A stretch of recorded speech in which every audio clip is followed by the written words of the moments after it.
Hello, everyone. Welcome to Small Biz Tips. So, about, geez, 5, 6 years ago, I met this person. I was so blown away by everything she'd done and accomplished. I was like, wow. She's been a mentor from afar. She may not know this until now. So I'm excited to have her on today. Kelly, what's up? Super, thank you so much. It's so good to see you. I feel like it really has been a while since we've seen each other in person back in New York City, but I'm I so happy to know. reconnect with you. Well, thank you for jumping on. I'm excited to have you because you have a new book coming out. Oh my God, I think it's going to change a lot of lives. So, before we get to that, right? People that don't know who Kelly is, who is Kelly? That's a very existential question to start out with. Um, I owned a digital marketing agency from a very young age. Mhm. Corporate America and I were kind of like oil and water. So I wanted nothing to do with that after about a year and a half after Mhm. graduating. And so I started this digital marketing agency. I didn't really know what I was doing, as most Mm. 2-year-olds don't. But over the course of 14 years, I learned a Yeah. lot, Mm. and I made a lot of mistakes. Mhm. And ultimately, when I was about 36, I realized that I was just not happy. Even though the Mm. business was successful, I Yeah. loved my team. We were doing great work in the world and really helping a lot of nonprofits and social impact clients. It wasn't feeding my soul anymore, Mhm. right? And I'm not sure, if I'm really honest, if it ever was. Mm. And so it was like this, I don't know, I guess I talk about it a little bit like a combination of an ego death and a little bit of like a spiritual awakening. Like, what the heck am I going to do now? Because I don't want to do this anymore. I was able to Yeah. sell the company, which is great. And I know, you recently sold the company, so you know what that's about. Yeah. But I was like, what am I going to do now? Right. So I Mhm. went into consulting, and like that was great. The money was Yeah. great. I loved helping other agency owners to navigate a lot of, business and business Yeah. development, all the things that you and I have always talked about. But really, the thing that really lit me up was Mhm. when I started talking with them, or they started talking with me and bringing up things that were personal challenges for them, things Mm. about their mental health, things Wow. that were impacting their employees and the relationship between them and their employees. And they noticed that Wow. maybe they were bringing these things home to their wives or husbands and impacting the relationship with their kids, or Yeah. holding them back from getting really involved in their community. And I thought, wow, this is so fascinating, right? I've Mhm. always been interested in um, human behavior and psychology, Mhm. but that was not my background. I'm not a therapist. It's just easy for me to connect with people. And so I went and got certified as a trauma-informed leadership coach, and I've been doing Ah, that work ever since. that's So amazing. it's I been got a really interesting path. I got so many questions. You said something earlier about ego death Mm. and spiritual awakening. What do you mean by that? So, when you come to a place where, I won't say you, I'll say I'll speak for myself. So I Mhm. came to a place where I knew I wasn't happy. I didn't know Mhm. why I wasn't happy. And all these years later, I figured out that what I was actually doing was using the business as a vehicle for happiness, right? Which Mm. anytime you use something externally outside of yourself to Yeah. give you joy or to give you fulfillment or to give you happiness, and you're not doing that internally for yourself, it's never going to win. Like, you never, it's a losing proposition, right? Wow. So I didn't figure that out until well after I sold the company. I was like, why did I even start a business at 22 years old, right? It wasn't just because Uh-huh. I was driven and intelligent, or because I had that oil and water relationship with corporate America. Yes, I naturally had those abilities and sort of leaned into that direction, Mhm. but I wanted to know why.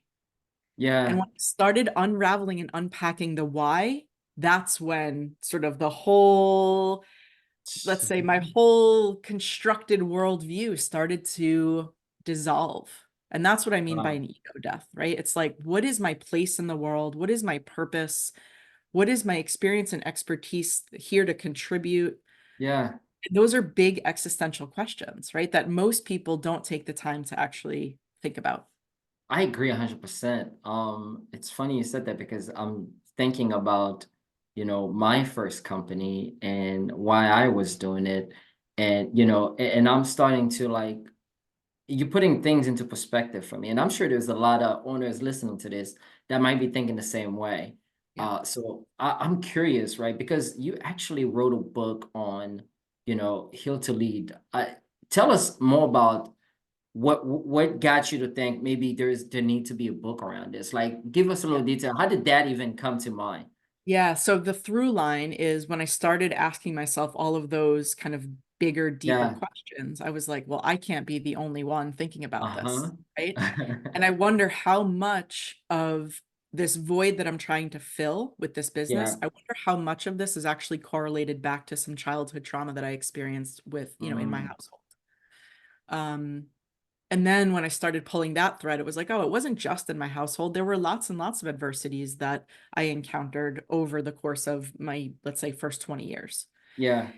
I'm not the only one. Like almost every single one of us, I might even posit to say every single one of us has experienced some type of trauma, right? And so we rail 100%. against this word, right? This word feels really big and really scary because most people think about it like, oh, well, if you've experienced a trauma, it means that you got in a car accident or someone died when you were young Mm. or you lived in a war-torn nation. And Mm. all of those things are traumatic.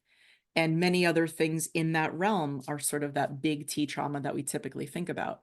But there are a lot that are small T traumas, right? So if you ever felt betrayed or humiliated or rejected when you were younger and your nervous system didn't have the ability to cope with that feeling, Huh. that information, we'll call it, got stored in your body.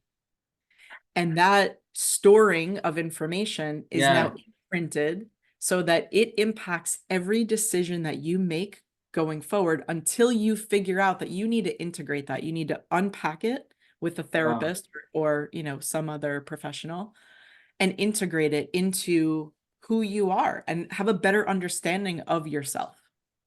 I, I got a question around this because you just break down and define exactly what trauma is in the most simplistic way because you hear that word a lot, Yeah. right?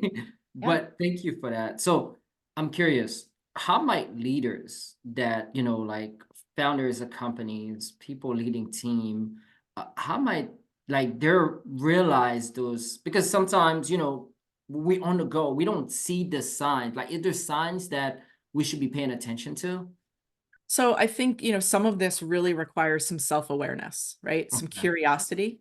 So, for example, if you're a leader and you think that you might be leaning toward being like more of a people pleaser or Mm, more of a people controller, like you tend to micromanage, right? You like don't trust people to do the job the way mm-hmm. you would do it. These are all little tiny signs that there might be something else deeper going on underneath. Got it. So that's self-awareness of recognizing, when I'm leading a meeting, Yeah, do people feel safe enough and comfortable enough to, throw out what their ideas are, or maybe the yeah. concerns that they might have, or do people feel comfortable enough to challenge some idea that I Mm-hmm. put out to the team? If the answer is no, then it's like, oh, well, you might have to take a step back and think Huh. about what is your contribution to that. If you're creating an environment where people don't feel safe to express themselves because of how Yeah. you react, you got to look at that, right? So this is the way that I'll say it, Jabart, is like trauma in general, we never consented to it, right? It's Mm-hmm. not our fault, no Nah. matter what happened, small, big, you name it. But it is our responsibility to heal and integrate it, right? Because Okay. otherwise, it's the 4-year-old or the 9-year-old or the 12-year-old version of us that's running our companies, and we don't want that. Wow. Wow. That like I just had to pause because now you even got me thinking a bit deeper because these traumas go all the way back in our childhood. So Oh it's yeah. not just things that's happening in your day to day, it's things from like when you were younger, what you experienced, how did that impact the way you do work? How does personal trauma, like you mentioned something about the organization and the team, how do you see that impacting the bottom line for a company? Well, I mean, going back to the example that we were talking about, right? If people don't feel like they can comfortably and safely bring their ideas, then you're Yeah. going to impact collaboration, you're going to impact Mm-hmm. creativity, innovation, right? If you create an unsafe environment, unknowingly or knowingly, Mm-hmm. if you create that unsafe environment, your best people are going to leave. You know, and I know Yeah. how much money it takes to acquire Mm-hmm. new employees and how much money it takes to acquire new clients. Customers. Yeah. That all trickles down to that lagging indicator, which is profitability. So everything that I'm talking about, make no mistake, this is a business conversation. This is not Yeah. fluffy self-help Yeah. healing, right? That's why this book was so important to me, to find a publisher who understood that this was a business leadership book and not a self-help book. I love it. So Yeah, tell us everything about trickles that. down. Yeah. Tell us about the book a little bit. Like, what should someone expect when they start reading? Because, I know it's coming out soon. So give us Yeah, a some few details. weeks, a few weeks. So, really the book largely is about the four fundamentals of what I call high conscious leadership, right? So Okay. people, planet, and profit on equal plane. Again, it's a business leadership book, right? Yeah.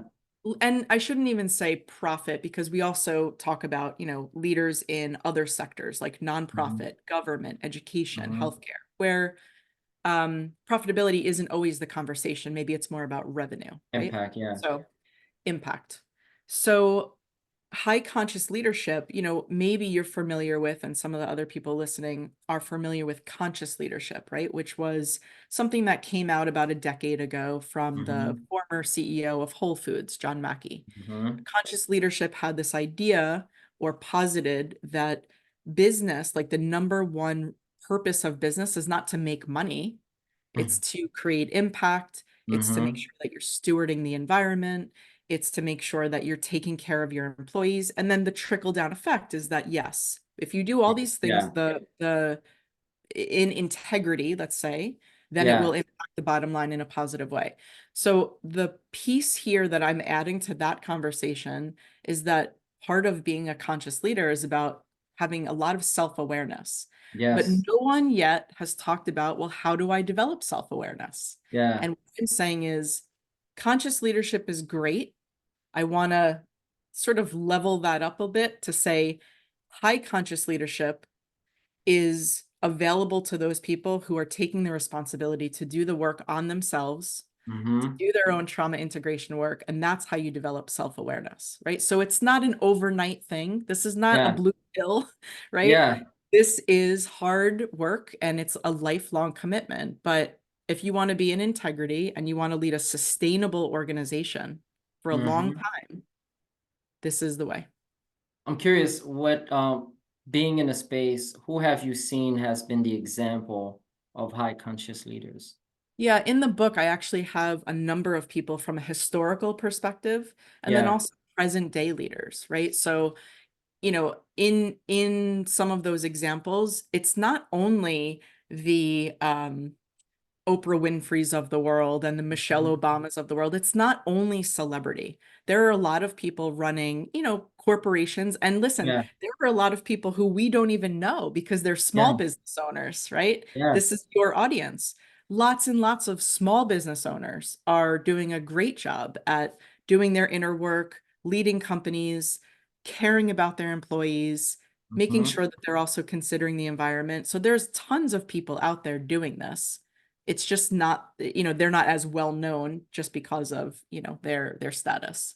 But there are so many examples that we can think about. The former CEO of Oracle, one Mm-hmm. of the sustainability executives for IKEA. I mean, there's lots of examples. So again, in the book, and I'm happy to give you a little bit, if you want to add that into the show notes, of who those examples are. Absolutely. A couple different ones that'd be good. So I'm curious, because leaders come in different forms, right? So you have people that lead company, you have people that lead team. Yeah.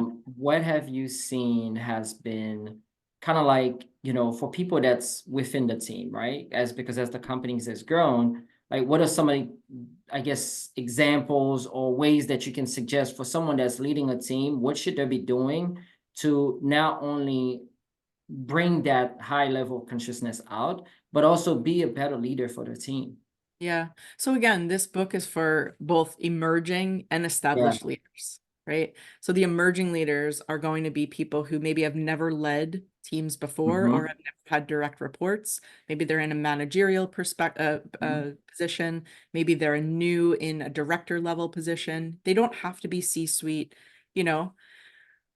What they can do, honestly, sounds like a broken record, but they doing the work on themselves and then Mm, modeling that for other people. In the book, I talk about the other few fundamentals of high conscious leadership, which are embodying vulnerability, mm, leading with compassion, and lighting the way, which means you're lighting the way for other people and lighting the way for other beings in the world, right? mm, Not just humans. Um, so the embodiment of vulnerability is like, if you're doing your own work, you're yeah, going to feel more comfortable saying, I don't actually have all the answers. I would love to hear from you, team. yeah, Like, what ideas do you have? yeah. I actually need your help in leading this, right? Because we've all sort of adopted this idea of leadership that the leader has to be stoic, no emotion, all the answers, no help, right? It's not sustainable. Yet Yeah, we've been running on that ideology for the last 250 plus years since the Industrial Revolution. I think that's how a lot of people end up burning out. Totally. Is they not only have all these trauma, but they have to be portrayed as this type of leader that And knows pretend that they don't have trauma and exactly. pretend that everything's fine, right? I can't ask for help. I can't show weakness. This is why embodying vulnerability is such a really positive part of effective leadership. I'm curious, right?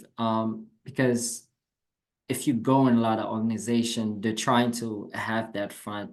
Would you say that that founder or leader or team leader should be like, should they portray that to their team members or should they be more vulnerable to their people, their higher ups, right? People that are their, you know what I mean? Like, who should they be bringing that vulnerability out to? So the embodiment of vulnerability, right, means that this is our way of being. It Mm-hmm. means that we're not doing emotional labor to figure out who can I be vulnerable with? Who should I Mm, be honest with? Right? okay. Because once you start separating that out to say, oh, well, I'm only going to be vulnerable and be honest and transparent with my leadership team, but the rest of everyone else, they're going to think everything's fine.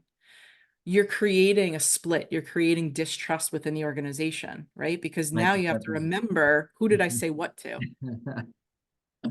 I'm Doesn't glad work. you said that. So it's Yeah. really just got to be yourself in front of Be everybody. yourself, right? And I know that there's been a lot of talk about, bring your full self to work and authenticity. And those things are fine. I think that they've lost their meaning a little bit because Mm, everyone was talking about that over the pandemic. yeah, I understand why that happened, but I think we need language that is shared, right? That we can mm, all understand how to be more approachable, how to be more human. yes. I mean, that's the way forward in business. We're not going backwards. I can guarantee you that. I agree 100%. Well, I gotta have you come back, but since time is kind of like running out, I'm curious, um, as a small biz tips for any entrepreneurs out there who listen to this, what has been like one, your key lesson that you've learned as you've been writing this book, and what is that one Mhm. small tip you would share with any business owners beside what we spoke about, that can really help them? Yeah. Okay. So I'll say the one of the bigger things in the book specifically for small business owners is that this idea of resilience is a lie. Mm, tell us more. Resilience, right? Resilience, essentially, if we look at the etymology of resilience, it's really about bouncing back, right? It's Hmm. rebounding at a pretty quick pace, right? Think about what a spring does. Yeah. In order to be resilient, you need to suppress your emotions, right? It's like, Mm, oh, let's say I lost someone in the family, and the yeah. very next day, maybe I went to a wake or a funeral or something. I grieved for by 6 hours, and now I'm Mm, back and I have to pretend like everything's fine, right? mm, That's emotional suppression because you don't grieve in 6 hours over the loss of a family member. mm. So resilience needs to be replaced with what I borrow from other researchers, post-traumatic growth. So Okay. instead of suppressing your emotions, it's actually engaging with your emotions, doing the inner work that I'm talking about, so that post-trauma, whatever the trauma is, from childhood, from yesterday, from whatever, Mm-hmm. post that, there's a growth that you can actually measure, that you can see, that you can anecdotally talk about, Mm. right? So that's the first thing I would say. Let's throw resilience out the window. Mm-hmm. Let's replace that with post-traumatic growth, which covertly means that people need to be doing the work on themselves. Any modality that feels, true and resonant for people. And in the book, I do have a website that's just purely, educational. Mm. Lots and lots of modalities and practices and tools for people to go to, which is at myhealingmenu.com. It's set up like a restaurant menu I love it. just to make it fun. Yeah, so I would say that from a takeaway perspective, and the book has so much in it, but I'll give that as that. And then the tip I would say, if you're not in therapy or you're not working with a coach of Yeah. some sort that's not solely focused on business, that might be a really good place to start.